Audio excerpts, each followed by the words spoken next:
DK Mithila express film का audio video सबसे पहले आप तक पहुंचे तो हमारे चैनल को लाल बटन दबाकर सब्सक्राइब करें और बेल आइकन को दबाना ना भूलें।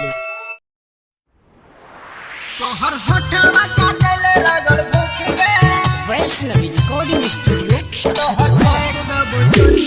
DJ Om Shankar mix by Varsha Harbhinda तोहर होठवा चाटे के लागल भूख गे, तोहर होठवा चाटे के लागल भूख गे, तोहर होठवा चाटे ले लागल भूख गे, तोहर तोड़ देबो चोलिया के हुक गे,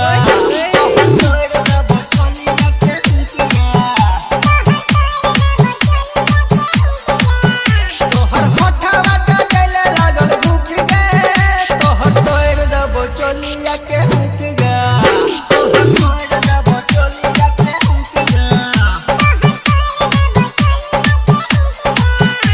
Vaishnavi recording studio Akhtawara DJ Om Shankar mix by Varsha Harbhinda छौरी तू एना किया ऐठ कह छौरा चिहतारा सब चुमा ले तो बैठ कह चल छौरी किया एना तू ऐठ कह छौरा चिहतारा सब चुमा ले तो बैठ कह तोहर देखे में जानी कला गो लुक गे, तोहर देखे में जानी कला गो लुक गे, तोहर देखे में जानी कला गो लुक गे, तोहर तोड़ देबो चोलिया के हुक गे, तोहर तोड़ देबो चोलिया के हुक गे।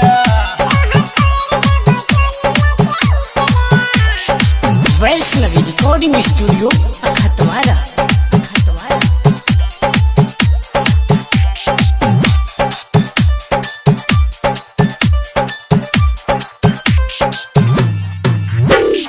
डीजे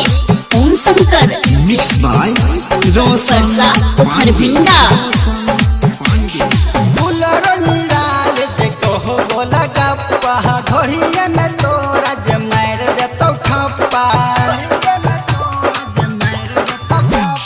फुलरो निराल जे कहो बोला गप्पा, घोड़िया में तोरा जे मार देतौ ठप्पा,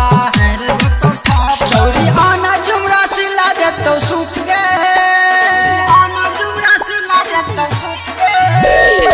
आना जुमरा सिला देतौ सुख गे, तोहर तोड़ देबो चोलिया के हुक गे। Vaishnavi recording studio अखतवारा